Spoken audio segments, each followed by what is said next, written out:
A partir deste momento, estaremos transmitindo para a comunidade espírita de Ponte Nova e região. Palestra realizada por Matilde Santos, do grupo da Fraternidade Espírita Irmão Fritz.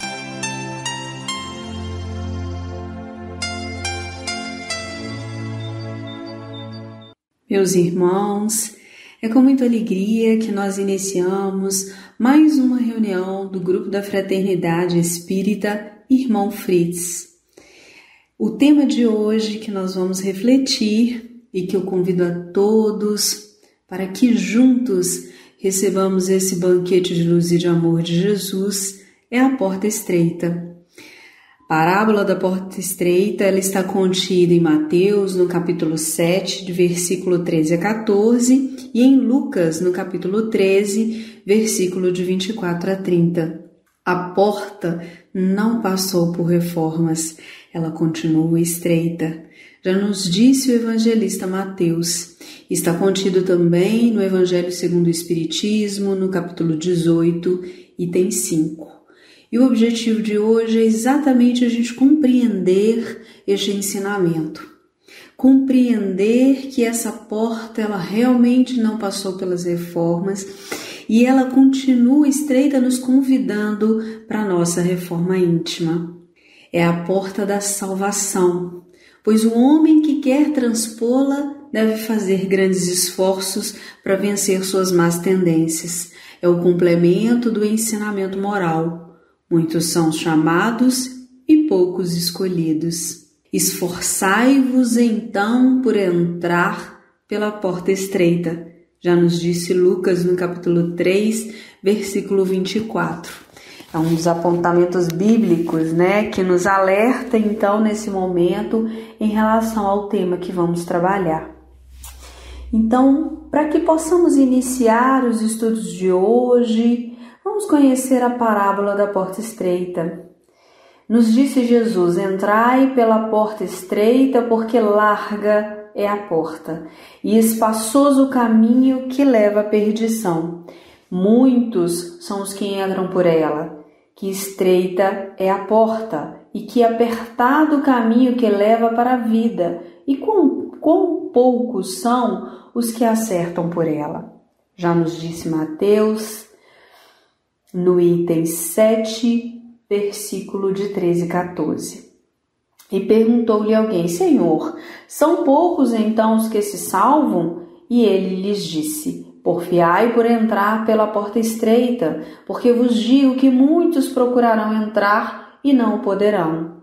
E quando o pai de família tiver entrado e fechado a porta, vós estareis de fora e começareis a bater a porta, dizendo: abre-nos, Senhor. E eles vos responderá dizendo: não sei de onde sois. Então começareis a dizer: nós somos aqueles que em tua presença comemos e bebemos, a quem ensinastes nas nossas praças. E ele vos responderá: não sei de onde sois. Apartai-vos de mim, todos que obrais a iniquidade. Ali será o choro e o ranger de dentes, quando virdes que Abraão, Isaque e Jacó e todos os profetas estão no reino de Deus e que vós ficais fora dele excluídos. E virão do Oriente e do Ocidente, e do Setentrião e do Meio-Dia, muitos que se assentarão à mesa do reino de Deus. E então os que são os últimos serão os primeiros, e que são os primeiros serão os últimos.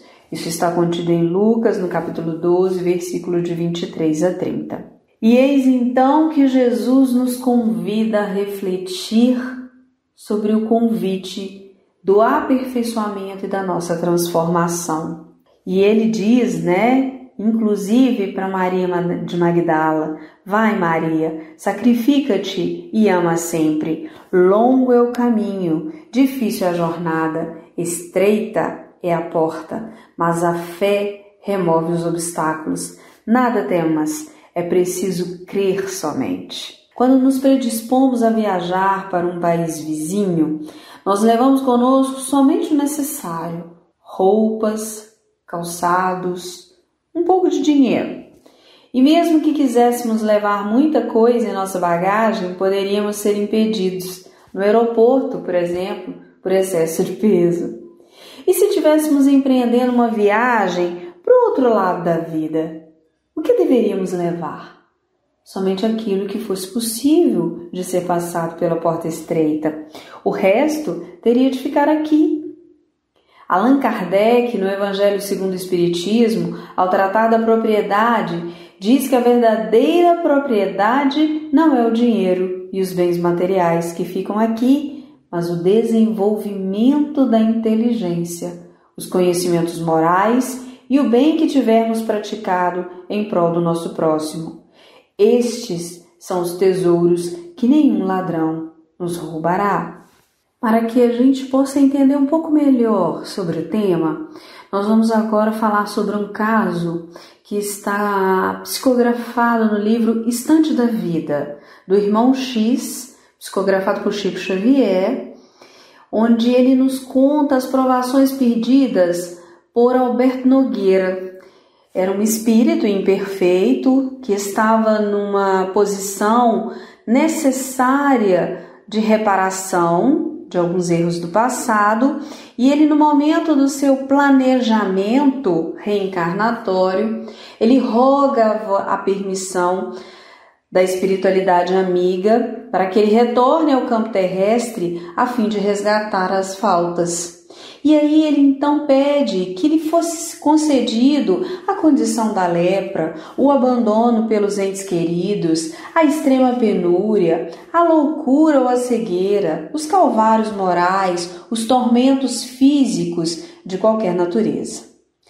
Ele pedia e rogava a Deus para que isso realmente lhe fosse permitido, para que então ele pudesse ali auxiliar e realmente se transformar naquela então bendita reencarnação que lhe seria dada.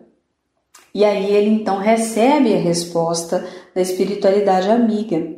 Eis o despacho da autoridade superior. O Senhor pede misericórdia, não sacrifício. O interessado resgatará os próprios débitos em vida normal, com as tarefas naturais de um lar humano e de uma família, em cujo seio encontrará os contratempos justos e educativos para qualquer criatura com necessidades de reequilíbrio e aprimoramento, mas, por mercê do Senhor, será médium espírita, com a obrigação de dar, pelo menos, 8 horas de serviço gratuito por semana em favor de necessitados na terra, consolando-os e instruindo-os, na condição de instrumento dos bons espíritos que operam a transformação do mundo em nome do nosso Senhor Jesus. Certo dia, houve a necessidade dos mentores espirituais procurar então o Alberto Nogueira, já reencarnado, médium de uma casa espírita, para resolver um problema espiritual de uma mãe e sua filha. Estas foram ao centro no qual ele deveria estar trabalhando e não o encontraram. Depois foram à sua casa. Alberto simplesmente esquiva-se do assunto, como se nada tivesse a ver com a dificuldade. Aquele espírito valoroso que pedira lepra, cegueira, loucura, idiotia, lágrimas, penúria, abandono, a fim de desagravar a própria consciência no plano físico, mas depois que aquilo chega, acomoda-se nas concessões do Senhor. Esquecera de todas as necessidades que lhe caracterizavam a obra de reajuste e preferia a porta larga.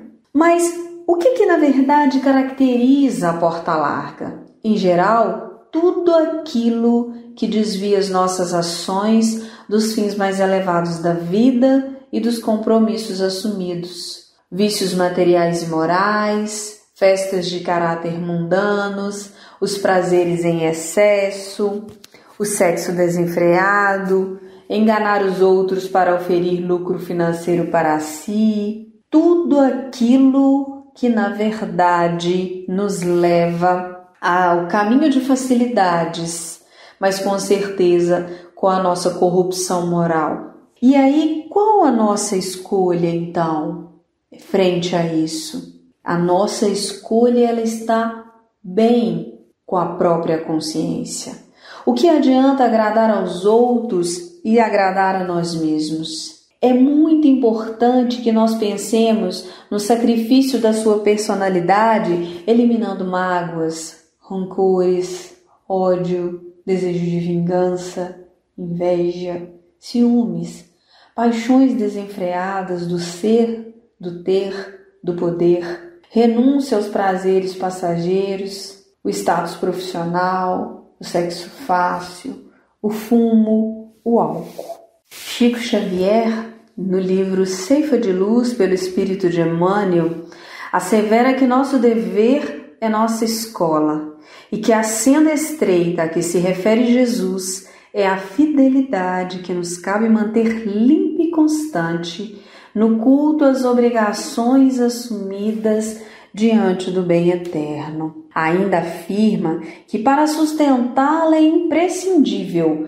retirar no santuário do coração tudo aquilo que constitua bagagem de sombra no campo de nossas aspirações e desejos. Quantos ensinamentos tivemos a oportunidade de compartilhar, quantos encontros, como estamos marcados por esta pandemia 2020, 2021. Nós não podemos esquecer de toda essa dor que temos passado, das perdas pelos entes queridos, né? Mas não podemos também esquecer das oportunidades anteriores que tivemos de trabalho. Tem um caso muito interessante de um irmão de Viçosa, contando que um dia ele estava num momento se preparando para a reunião mediúnica e que ele foi brincar com o seu mentor e ele de repente sumiu. E ele pensou, nossa, que mal educado. E ele se preparando para a tarefa, voltou então a orar. E o mentor apareceu novamente. E ele disse para ele, mal educado, estava falando com você e você de repente some? E ele respondeu, não foi eu que sumi, mas você que caiu a vibração. Uma irmã nos falando um esclarecimento de Joana de Ângeles Divaldo quanto à diferença entre culpa e responsabilidade, nos remetendo a não nos punir com a culpa, mas assumir nossas responsabilidades. Uma irmã que nos trouxe a responsabilidade de Paulo de Tarso, com uma carta belíssima aos Coríntios, onde ele diz, quando eu era menino, pensava como menino, mas logo que cheguei a ser homem, acabei com as coisas de menino. Paulo de Tarso, isso está contido na Bíblia Sagrada, na primeira carta aos Coríntios, no capítulo 13, versículo de 1 a 13. É impossível continuar agindo de mesma forma após conhecer o Cristo. E tantas outras mensagens que poderíamos citar aqui, mas reflitamos, meus irmãos, o que fizemos com todo este conhecimento adquirido. Eu citei aqui alguns momentos de conversas, de compartilhar de aprendizados, ou quando estamos ouvindo um ensinamento do Cristo hoje, por tantas palestras virtuais, estudos que nós temos, como esse que está acontecendo agora. Mas o mais importante, o que estamos fazendo com este conhecimento adquirido? Kardec, no Livro dos Espíritos, na questão 907, nos diz que as paixões humanas não são negativas em seu princípio. Na medida em que este se encontra na natureza e tudo que Deus faz é bom e tem utilidade providencial, ele na verdade entende e nos passa que a vida do espírito é que é eterna, a do corpo é transitória e passageira. Ele nos alerta ainda que as paixões podem levar à realização de grandes coisas, pois decuplicam as forças do homem e o auxiliam na execução dos desígnios da providência. Isso está na questão 908 do Livro dos Espíritos. mas elas apenas se tornam negativas quando o homem não mais as governa, mas é por elas governado, e causam prejuízo para ele ou para outrem. A espiritualidade superior é enfática ao afirmar que o homem, pelos seus esforços, pode vencer as suas más inclinações. Ela aduz que falta ao homem é vontade de se reformar e ainda lamenta: quão poucos dentre vós fazem esforços. Isso está na questão 909 do Livro dos Espíritos. É necessário e urgente que nós nos empenhemos em ser um profissional honesto e competente, um pai ou mãe presente e dedicado, um filho respeitoso e obediente, um aluno estudioso, um irmão compreensivo, um esposo fiel e afetuoso, um cidadão honesto. Imaginem só, olha que interessante, se nós resolvêssemos estudar uma língua, qualquer uma, que seja, 30 minutos todo dia. Imaginem só o nosso aprendizado em 1 ano, em 5 anos, em 10 anos, em 50 anos. 30 minutos somente, todos os dias. Chico lia o Evangelho 4 vezes no ano. 75 anos. Imaginem só quantas vezes Chico Xavier leu o Evangelho segundo o Espiritismo. Tem uma carta para a gente poder concluir de Kardec que é muito marcante para todos nós, porque ela nos traz 2 grandes exemplos. Ela nos faz refletir sobre a questão da melhora e da evolução. Um dos grandes exemplos que temos é o de Paulo de Tarso, que não titubeou e disse a Jesus, assim que ele o convidaste: o que queres que eu faça? Não foi diferente com Kardec. Com 52 anos de idade, Allan Kardec, durante meio século, ele esteve anônimo. Era um professor que vivia normalmente. E aí, de repente, ele recebe um convite simples: ver mesas girando. E quando ele vê, ativa as reencarnações, ativa o compromisso e o despertar, desabrocha para ali. O codificador e o Hipólito começam então a diminuir para que Allan Kardec crescesse. Foi a mesma história de Paulo, onde Saulo tinha que diminuir para que Paulo crescesse. Devemos ler com certeza obras póstumas, onde ele, Kardec, conta sobre a revelação de sua missão, pois quem revela a missão a ele foi o próprio Espírito da Verdade. E Kardec então pergunta ao Espírito da Verdade: é verdadeiro que eu tenho uma missão? É verdade, você tem uma missão. O Espírito da Verdade o responde. Eu posso falhar? Pergunta Kardec. Sim, você pode falhar. E o primeiro passo para você falhar é você falar sobre a sua missão. Mas não se preocupe, porque Deus não coloca seus planos nos ombros de um homem. Se você falhar, já temos outros. Uma fala firme, no sentido de quem precisa do trabalho somos nós. Não é o trabalho, não é o Criador. O trabalho vai ser feito por milhares de outras pessoas. A honra de assumir o trabalho é nossa, o ganho é nosso. Por isso Paulo assumiu tão rápido e Kardec também. E Kardec ainda pergunta: eu serei amparado? E o Espírito da Verdade responde: nós estaremos ao seu lado sempre. E então Kardec começa com todas as dificuldades.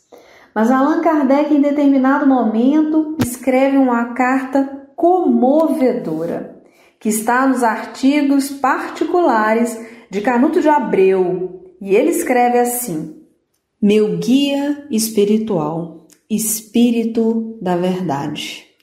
Hoje estou urinando sangue. Não tenho nenhum dinheiro por dedicar toda a minha vida ao Espiritismo. Estou sendo sustentado pela minha mulher. Vocês prometeram proteção. Em retorno, Kardec então recebe uma mensagem do Espírito da Verdade. E Kardec pergunta a ele: vocês se preocupam com minhas dificuldades financeiras? E o Espírito da Verdade responde: se nós nos preocupássemos, seria sinal de que não te amamos. Seria sinal de que não te amamos. E o recurso então vinha pequeno, o estritamente necessário, mas vinha. E este homem corajoso dá conta da sua missão. Este senso de realização é que deve nos mover. As pessoas não nascem grandiosas, elas se engrandecem à medida que cumprem a tarefa. Não é milagre. Você vai cumprindo e vai se agigantando espiritualmente. À medida que cumpre o dever, e esta é a lição grandiosa de Paulo e de Kardec. Nós estamos aqui para crescermos a partir das nossas obras. E eu gostaria de concluir, meus irmãos, finalizando esse aprendizado tão marcante, e tão acalentador de Kardec com a nossa querida Joana de Ângeles. Um bom exemplo a ser citado é o dessa irmã, mentora do médium Divaldo Pereira Franco, na encarnação em que ostentou o nome de Joana de Cusa e que conviveu com Jesus. Joana, naquele momento que ostentava o nome de Joana de Cusa, essa narrativa está contida no livro Boa Nova, pelo espírito Humberto de Campos, ditado por Chico Xavier. Ele nos traz que ao final da vida ela se encontrava juntamente com um filho, amarrada ao poste do martírio por ser cristã e não renegar sua fé. Ela foi então condenada a ser queimada viva. E aí, nos derradeiros instantes de sua vida, quando as labaredas já lhe lambiam o corpo envelhecido, a soldadesca ainda a importunava, e um dos soldados então lhe indagou se o Cristo apenas lhe havia ensinado a morrer. E ela, ainda com toda aquela dor, vivendo aqueles momentos finais da vida, ela busca tomar um fôlego. Por entre as dores do martírio, ela encontra forças para responder: não apenas morrer, mas também a vos amar. Impressiona que uma pessoa, em instante tão crítico, sendo queimada viva e ainda provocada, tenha encontrado forças para proclamar seu amor pelo verdugo. A chave para entender essa conduta é considerar que Joana de Cusa, neste momento, já era um bom espírito. Ela já havia vencido o mal em si mesma, domado todas as paixões negativas. Ela não poderia blasfemar ou ofender, pois nada disso mais existia nela. Em seu íntimo pacificado havia apenas o bem. Ela já havia cruzado a porta estreita. Que Jesus nos abençoe, nos envolva, que essa energia de luz e de paz, que agora se encontra com todos nós, nos mantenha firmes, fortes em nosso propósito, corajosos, esperançosos de vencermos as nossas más tendências e escolhermos sempre para a nossa caminhada a porta estreita. Um abraço fraterno, meus irmãos, muita luz, muita paz a todos vocês.